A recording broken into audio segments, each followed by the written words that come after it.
तुम योद्धाओं की आप बीती में दर्द और धोखा दोनों है, लेकिन शायद सुग्रीव इसका हिस्सा ना बनना चाहे, क्योंकि उसके हिस्से में ये कष्ट तो पहले से ही है। बाजी हम हारे हैं या नहीं, लेकिन हिम्मत कभी नहीं हारेंगे। सीता के बिना मेरा नाम, मेरा अस्तित्व अधूरा है। आप समझ रहे हैं ना? समझना मुझे नहीं, आपको है। मुश्किल घड़ियों का फायदा यह है कि उसमें अपनों की पहचान आसान हो जाती है, उनके लिए सम्मान और प्रेम बढ़ जाता है। इस घड़ी वनवास में यही भावना जागी राम की, राजकुमारी सीता की। इसलिए जब राजकुमारी सीता ने उस सुनहरे हिरन की इच्छा प्रकट की, तो राम किस मन से उसे मना कर? अब बनेगा राम सेतु। बेकार किया, पत्थर भी भला पानी में तैरेगा। इस तरह तो बन गया राम जी का सेतु।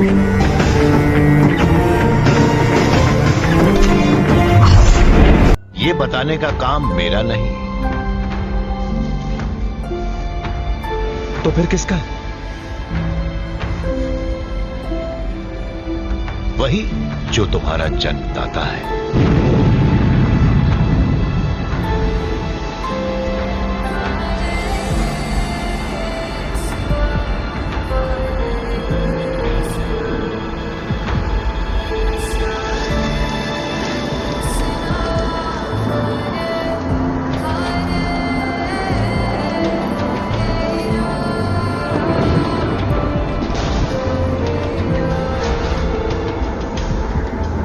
हनुमान।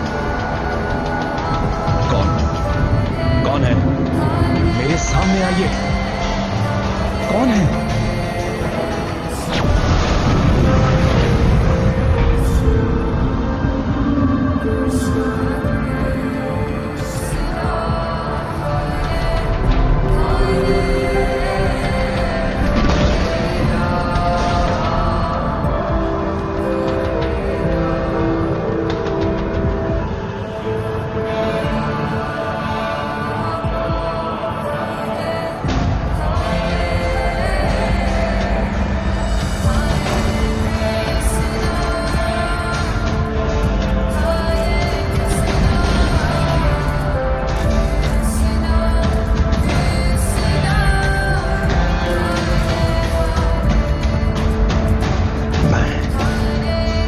तुम्हारा पिता हूं हनुमान।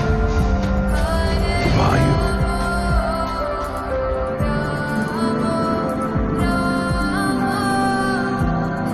हनुमान मेरे बेटे,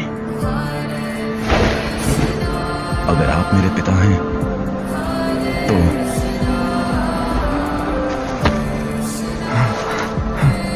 मुझे इस कोहरे से निकालिए। ये वायु कोहरे को हटाने ही आया है बेटा, ताकि तुम्हें सब साफ साफ दिखे। कौन हूं मैं? क्या हूं मैं? आओ दिखाता हूं।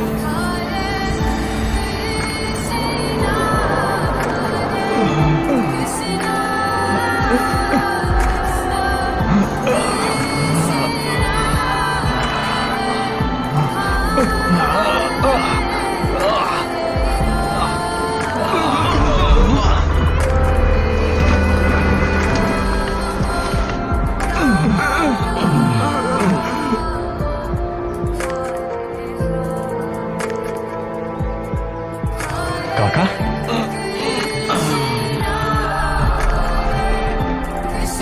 लगी आपको? बेटे मेरे दम को कम न समझो। हनुमान के बारे में ये आपको पहले से पता था? तो उसे बताया क्यों नहीं?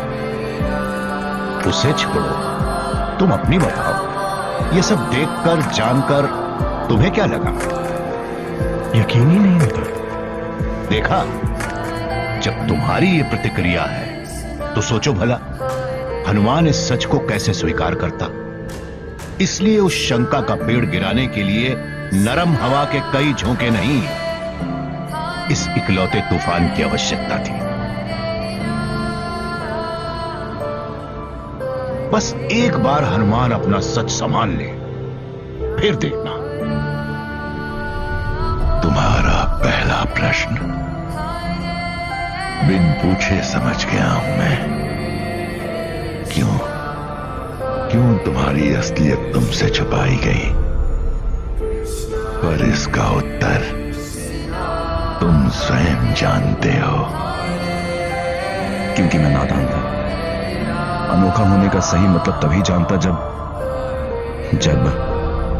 तुम आम होते हनुमान, क्योंकि जो आम है वो अमर नहीं, और जो अमर नहीं, जीवन का मोल उससे बेहतर कोई जानता नहीं।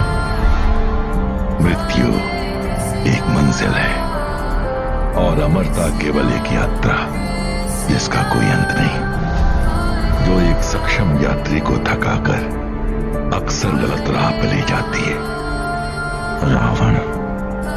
रावण के गुण अनेक हैं, लेकिन उनका उपयोग केवल एक स्वयं के लिए।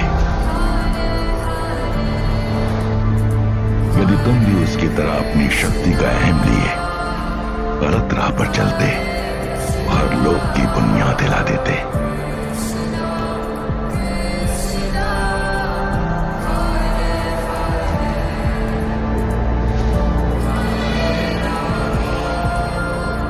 जब एक रक्षक को अपने महाबल की समझ ना हो तो उसे भक्षक बन देर नहीं लगती, और उसका पहला प्रहार उसके अपनों पर होता है। नहीं, मैं जिस दृश्य की रचना तो दूर, उसकी कल्पना भी नहीं कर सकता। क्यों दिखा रहे हैं मुझे? क्योंकि ऐसी असीम शक्ति एक कल्पना को भी वास्तविकता में बदल सकती है। तो क्या करूं इस बदलाव से बचने के लिए? अपनी शक्ति, अपने बल, अपने हर गुण को औरों की सेवा में अर्पित करो, स्वयं की नहीं। श्री राम की तरह? हाँ मेरे बच्चे, श्री राम की तरह। संसार तभी रहेगा जब उसमें संतुलन हो। इसलिए हर हिंसावादी रावण का तोड़ एक आदर्शवादी राम है। लेकिन याद रहे, बिना तुम्हारी सहायता राम का रावण पर विजय पाना कठिन नहीं, असंभव है। इसलिए सही समय आने पर तुम्हें अपना पूरा योगदान उसे देना होगा। और यदि तुम्हारी कदम डगमगाए तो जो था, जो है, हम सब खो देंगे। नहीं पिताश्री, मेरे कदम डगमगाएंगे नहीं। मैं श्री राम का साथ अपने मरते दम तक दूंगा।